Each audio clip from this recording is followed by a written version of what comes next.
ایک آدمی ذرا بخیل ہوگا, اس کا جی نہیں چاہتا ہوگا اتنے پیسے خرچ کرنا, اس کو زبردست اور خوش ہو رہے ہیں کہ ٹوپی ڈال دیا ہم اس کو, ٹوپی بنا دیا, خوش ہو رہے ہیں. لیکن یہ نہیں سمجھ رہے ہیں پیٹ میں آگ بھر رہے ہیں. ان الذين ياكلون اموال اليتامى ظلما انما ياكلون في بطونهم نارا وسيصلون سعيرا.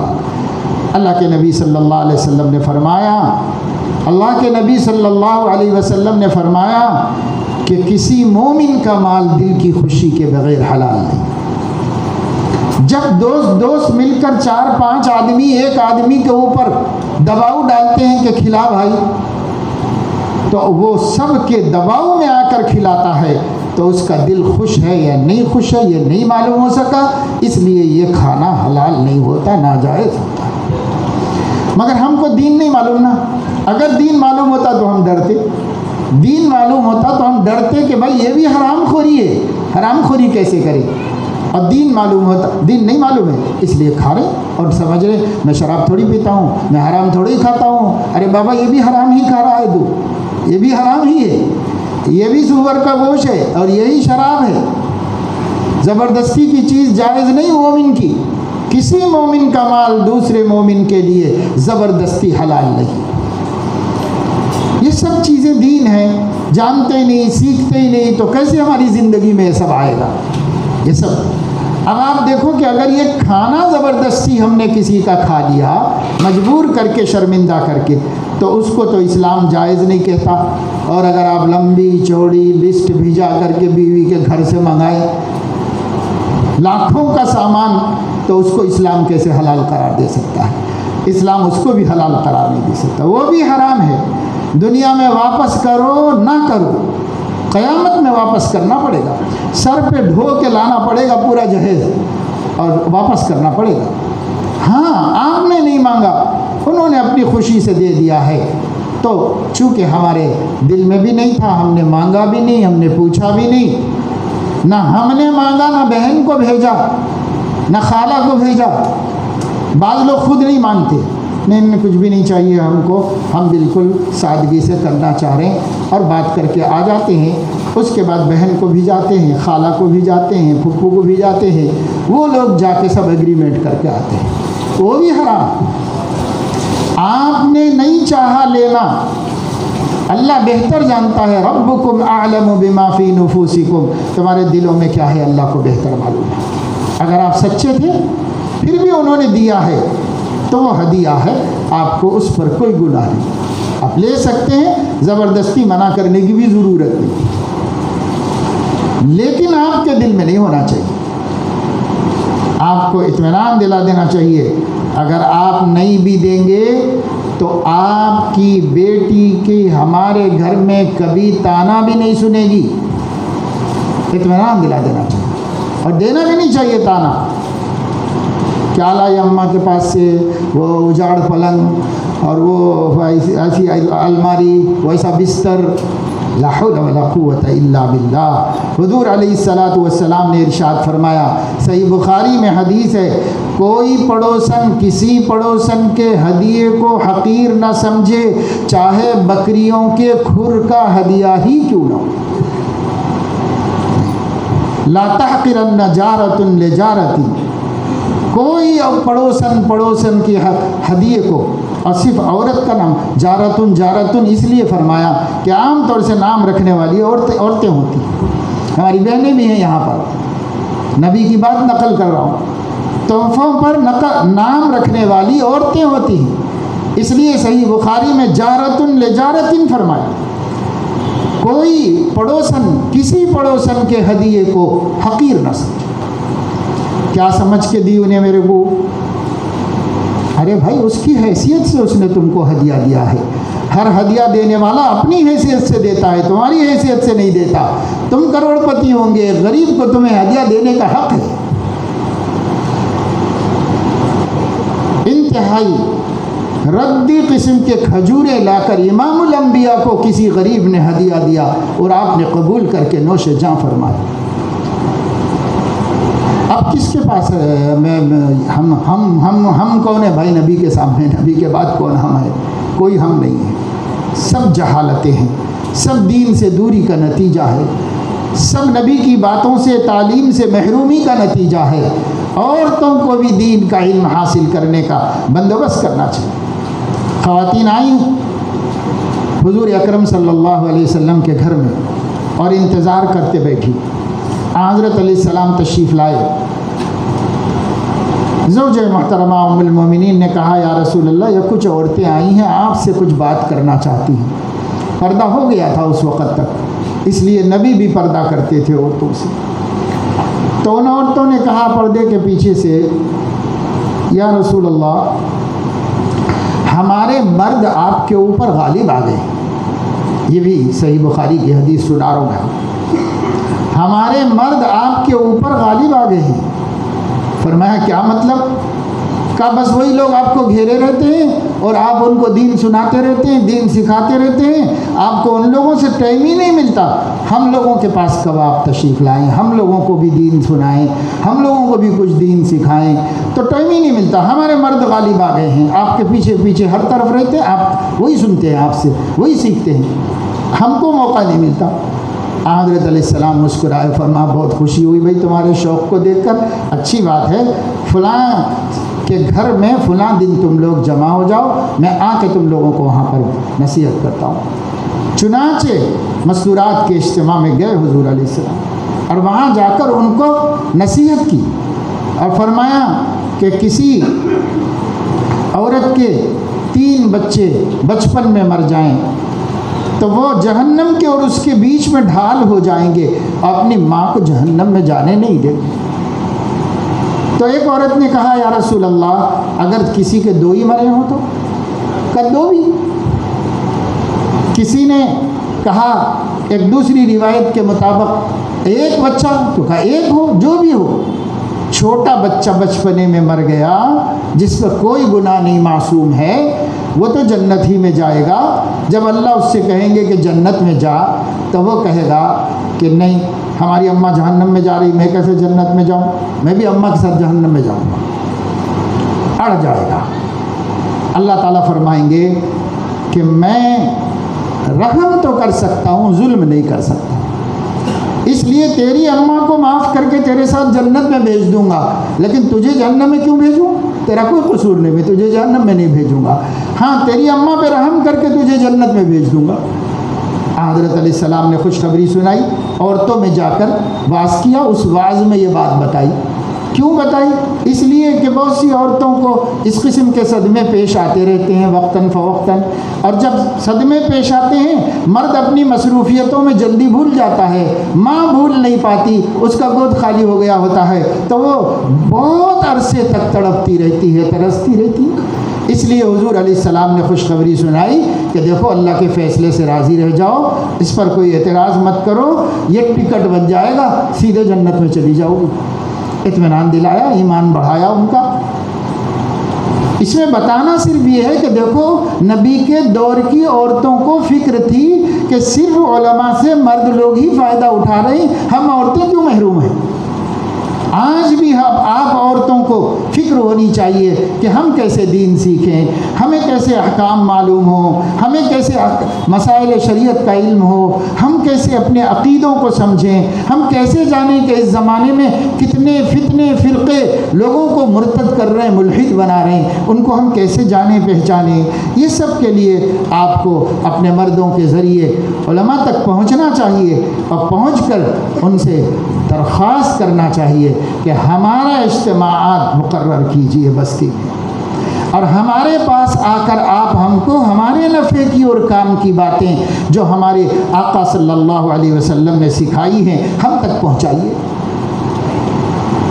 اب اگر عورتوں کو فکر نہیں ہے تو اللہ پوچھے گا یہ میرے نبی کے زمانے کی عورتوں کو تو فکر تھی، تم لوگوں کو کیوں فکر نہیں تھی؟ تو کیا ہماری بہنیں جواب دیں گی؟ ہماری بیٹیاں اللہ کو کیا جواب دیں گی؟ اس لیے بھائی اپنے دین کے لیے خود فکریں کرو۔ یہاں تو پھر بھی یہ منتظمین ہمارے مساجد کے ایسی جگہ کا انتخاب کر رہے ہیں جہاں ہماری بہنیں ایک ہی پروگرام میں وہ بھی کہیں بیٹھ کر پردے کے ساتھ سن لیں، ایسا انتظام کر لے رہے ہیں، لیکن ہر مسجد میں تو مشکل ہے، جہاں سہولت ہے وہاں کر دے رہے ہیں آپ کے لیے انتظام۔ اور ان لوگوں نے اتنا سارا پیسہ ڈالا ہے اس کے اندر، لاکھ روپے سے زیادہ، اور یہ مائک وائک کا صرف اس لیے کہ بھائی بار بار پروگرام نہیں ہو پاتے، عورتوں کو بھی اسی چانس سے فائدہ اٹھا لینے دو، ان کو بھی کہیں دور کسی گھر میں انتظام کر دیں، بٹھا دیں، تو اس کے لیے اتنی فکریں کی جا رہی ہیں۔ ماشاءاللہ جن لوگوں نے بھی اس میں حصہ دیا ہے، ساتھ دیا ہے، اللہ تعالیٰ ان کے لیے ذخیرہ آخرت بنائے، صدقہ جاریہ بنا دے۔ لیکن میری بہنوں آپ بھی سن لو اور میرے بھائیوں آپ بھی سن لو، یہ صرف سننا سنانا فکر کو پیدا کرنے کے واسطے ہے، لیکن کامیابی تو کام سے ہوگی، کام شروع کرنا پڑے گا۔ کامیابی تو کام سے ہوگی، نہ کہ حسن کلام سے ہوگی، ذکر کے اہتمام سے ہوگی، فکر کے التزام سے ہوگی، باتوں سے نہیں ہوگی، باتوں سے نہیں ہوگی۔ قال را بگزار مرد حال شو، پیش مرد کامل پامال شو، باتیں چھوڑو صاحب عمل بنو۔ اس لیے یہ سننا سنانا بھی چلتے رہنا چاہیے، اس سے تازگی رہتی ہے، گرمی رہتی ہے ہمارے جذبات کے اندر، یہ بھی چلتے رہنا چاہیے۔ لیکن گرمی پیدا ہونا اور اس گرمی کا فائدہ ہم کو حاصل ہونا، ایمان تازہ ہونا اور ایمان کی تازگی ہماری زندگی میں نظر آنا کہ ہماری زندگی میں یہ تبدیلی آئی، ماشاءاللہ اخلاق اچھے ہو رہے ہیں، اعمال درست ہو رہے ہیں، غصہ کم ہو رہا ہے، جھوٹ نہیں بول رہے ہیں، کسی کی برائی نہیں کر رہے ہیں پیٹھ پیچھے، کسی کو سامنے شرمندہ نہیں کر رہے ہیں۔ وَيْلٌ لِكُلِّ هُمَزَةٍ لُمَزَةٍ، سامنے برائی کرنے والا بھی جہنم میں جائے گا، پیچھے برائی کرنے والا بھی جہنم میں جائے گا۔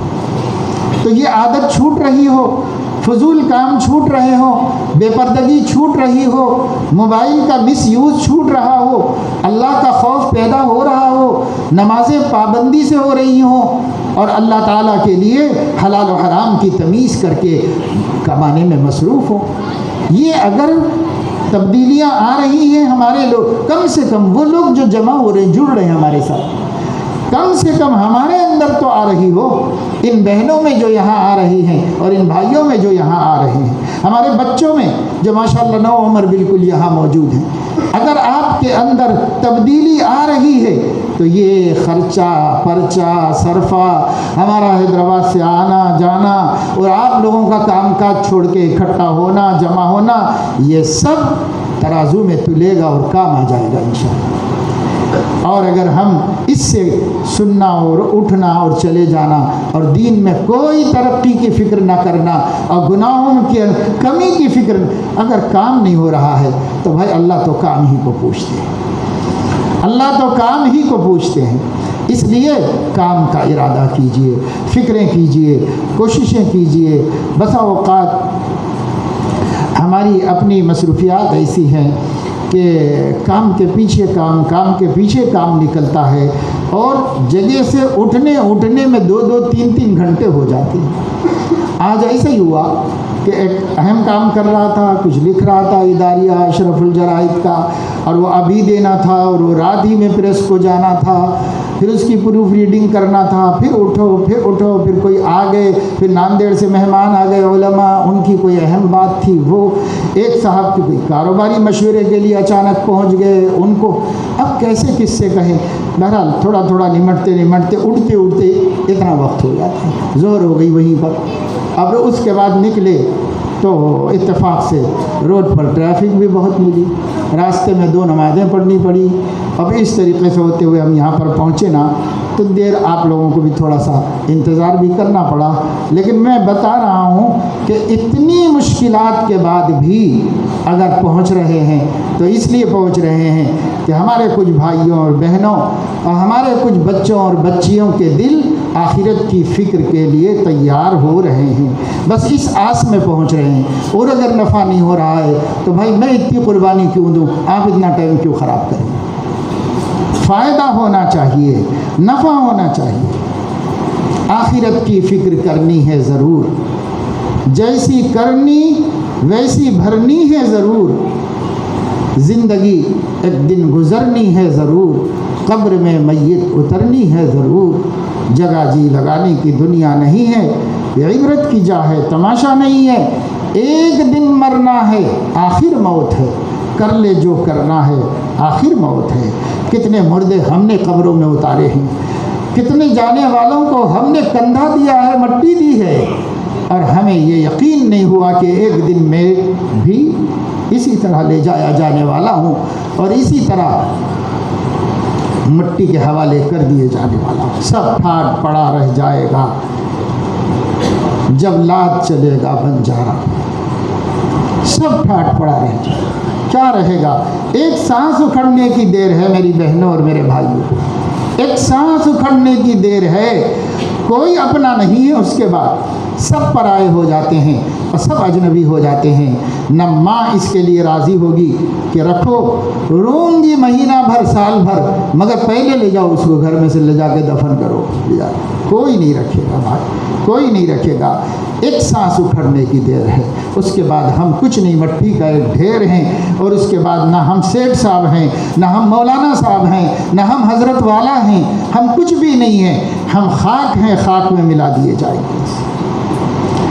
ہم ہی کہتے ہیں سپرد خاک کر کے آگے ابا جان کو، استاذ محترم کو سپرد خاک کر کے آگے، پیر و مرشد کو سپرد خاک کر کے آگے، بادشاہ وقت کو سپرد خاک، ارے بھائی سب مٹی ہے، مٹی میں ملا دیے جانے والے۔ کس دھوکے میں پڑے ہیں، کس شان و شوکت میں ہم اپنی زندگی غرور میں برباد کر رہے ہیں۔ چھوڑو سب، ہم مٹی ایک دن مٹی ہو جانے والے ہیں۔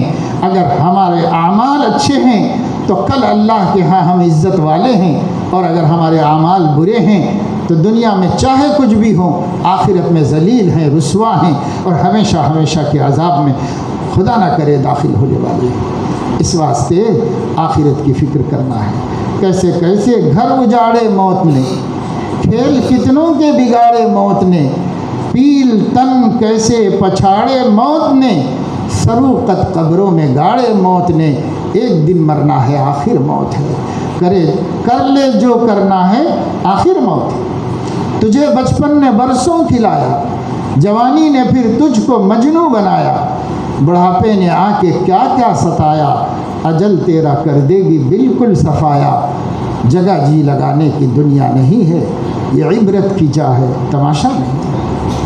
اللہ تعالیٰ اپنے فضل و کرم سے ہمیں توفیق نصیب فرمائے، ہم اپنی آخرت کی فکر کرنے والے بن جائیں، ہم سب سے زیادہ اپنے خیر خواہ خود بن جائیں، اور اپنے آپ کو اللہ کے حضور پیش ہونے سے پہلے اللہ کے حضور پیش ہونے کے لائق بنا لینے کے لیے ہر گناہ چھوڑنے کی تکلیف اٹھانے کے لیے تیار ہو جائیں، اور ہر نیکی کرنے کی مشقت گوارا کر لیں، مرد بھی کر لیں، عورتیں بھی کر لیں، اور ہر چھوٹے بڑے گناہ سے اپنے آپ کو بچا لو۔ ہر گناہ زنگیز برمرآت دل، ایک ایک گناہ دل کے آئینے کا زنگ ہے، اس کو مت آنے دو، زنگ چڑھنے مت دو دل کے آئینے پر، اس کی کوشش کر لیں، کریں گے بھائی انشاءاللہ۔ اللہ ہم سب کو توفیق عمل نصیب فرمائے۔ جناب عبدالغفور صاحب مرحوم کے لیے مغفرت کی دعا، اور جناب اویس صاحب کی صحت کی دعا، اسما بیگم کی مغفرت کی دعا، اور جو لوگ بھی گزر گئے ہیں ہمارے بھائی بہنیں، اللہ سب کی مغفرت فرما دے، درجے بلند فرما دے، ان کی سیئات کو حسنات سے مبدل فرما دے۔ جو لوگ بیمار ہیں سب کو شفائے کاملہ عاجلہ مستمرہ دائمہ نصیب فرما دے۔ درود شریف پڑھ لیجیے۔ اللہم صلی وسلم علی سیدنا و نبینا و حبیبنا و شفیعنا و مولانا محمد وعلى آلہ واصحابہ وازواجہ واتباعہ افضل صلواتک وعدد معلوماتک برحمتک یا ارحم الراحمین۔ اللہم ربنا آتنا فی الدنیا حسنہ وفی الآخرۃ حسنہ وقنا عذاب النار، رب اغفر وارحم وانت خیر الراحمین۔ ربنا آتنا من لدنک رحمۃ وہیئ لنا من امرنا رشدا، رب اعوذ بک من ہمزات الشیاطین واعوذ بک رب ان یحضرون۔ ربنا لا تجعلنا فتنة للقوم الظالمین ونجنا برحمتک من القوم الکافرین۔ یا حی یا قیوم برحمتک نستغیث، اصلح لنا شأننا کلہ ولا تکلنا الی انفسنا طرفۃ عین، رب اغفر وارحم وانت خیر الراحمین۔ ربنا لا تزغ قلوبنا بعد إذ هديتنا وهب لنا من لدنك رحمة إنك أنت الوهاب اللهم آت أنفسنا تقواها وزكها أنت خير من زكاها أنت وليها ومولاها۔ اے اللہ اپنے کرم سے ہمارے گناہوں کو معاف فرما، ہماری خطاؤں لغزشوں کو درگزر فرما، ہم سب کو صراط مستقیم پر استقامت نصیب فرما۔ اے اللہ آپ کا دین سیکھنے، ایمان کو سیکھنے، عقیدے کو جاننے، عبادتوں کو درست کرنے، اعمال صالحہ اور اخلاق حسنہ پیدا کرنے کے سلسلے میں ہم نے اب تک جو بے فکریاں کی ہیں اپنے کرم سے معاف فرما۔ اے اللہ جو زندگی باقی ہے اس کو زندگی کا سب سے حسین حصہ بنا لینے کی توفیق عطا فرما۔ اے اللہ اپنے نبی کے طریقے پر جم جانے والا، ان کی سنتوں پر عمل کرنے والا، ان کے احکام کے مطابق زندگی گزارنے والا بنا دیجیے۔ اے اللہ لایانی سے، بے فکری سے اور بیکار زندگی گزارنے سے ہم سب کو نفرت عطا فرما دیجیے۔ اے مولا ہم سب کو مصروف زندگی نصیب فرمائیے۔ اے اللہ ہمیں یہ یقین عطا فرمائیے جو مصروف ہوتا ہے وہ نفس شیطان کے جال میں کم پھنستا ہے، جو بیکار ہوتا ہے وہ نفس شیطان کے شکار ہوتا رہتا ہے۔ اے اللہ ہمیں بیکار رہنے سے ہماری حفاظت فرما۔ اللہ دین میں مصروف رہیں، اپنی دنیا میں مصروف رہیں، اپنی حلال آمدنی میں مصروف رہیں، عبادتوں میں مصروف رہیں، تلاوتوں میں مصروف رہیں، آپ کے ذکر میں مصروف رہیں، تعلیم کے حلقوں میں مصروف رہیں، سیکھنے سکھانے میں مصروف رہیں، مخلوق خدا کی خدمت میں مصروف رہیں، ماں باپ کی اطاعت میں مصروف رہیں، بال بچوں کی خدمت میں مصروف رہیں۔ اللہ مصروف رہیں، کبھی ہم خالی نہ رہیں۔ اللہ زندگی میں خالی لمحات مت لائیے، اے اللہ خالی رہنے کا موقع مت دیجیے۔ اے مولا کریم ہمیں ہر وقت مصروف رکھیے، نفس و شیطان کے مقاصد سے بچا لیجیے۔ اے اللہ ہمیں عزت دار زندگی نصیب فرمائیے، خوددار زندگی نصیب فرمائیے، ہمیں اپنے بلبوتے پر جینا نصیب فرمائیے۔ اے اللہ ہمیں اپنی آمدنی سے اپنی زندگی کے وسائل فراہم کرنے کی توفیق عطا فرمائیے۔ اے مولا کریم کسی کا دست نگر محتاج اور کسی کی مدد کا منتظر ہمیں مت بنائیے۔ اللہ اپنے علاوہ کسی کا فقیر مت بنائیے، اللہ اپنے علاوہ کسی کا سائل مت بنائیے۔ اے اللہ ہمیں اپنے فضل و کرم سے اپنے ہی خزانے غیب سے عطا فرما دیجیے۔ اے مولا کریم رحم کا، کرم کا، عافیت کا، نصرت کا معاملہ فرما دیجیے۔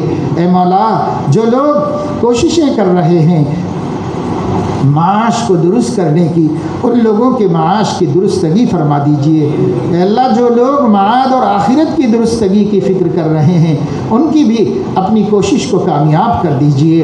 اے مولا ہم نے جو مانگا ہے وہ عطا فرما دیجیے، جو ہم نہیں مانگ سکے اپنے کرم سے وہ بھی نصیب فرما دیجیے۔ اے مولا کریم جو لوگ ہمارے دوست احباب اعزاء اقربا محلے دار اس دنیا سے رخصت ہو گئے ہیں ان سب کی بخشش فرما دیجیے، کرم کا، رحم کا، عافیت کا معاملہ فرما دیجیے۔ اے اللہ جو اس وقت میں بیمار ہیں، دواخانوں میں ہیں، گھروں میں ہیں، پریشان ہیں، چھوٹے ہوں یا بڑے، مرد ہوں یا عورت، اللہ ان سب کو اپنے کرم سے صحت نصیب فرما دیجیے، قوت عطا فرما دیجیے، زندگی میں برکت نصیب فرما دیجیے۔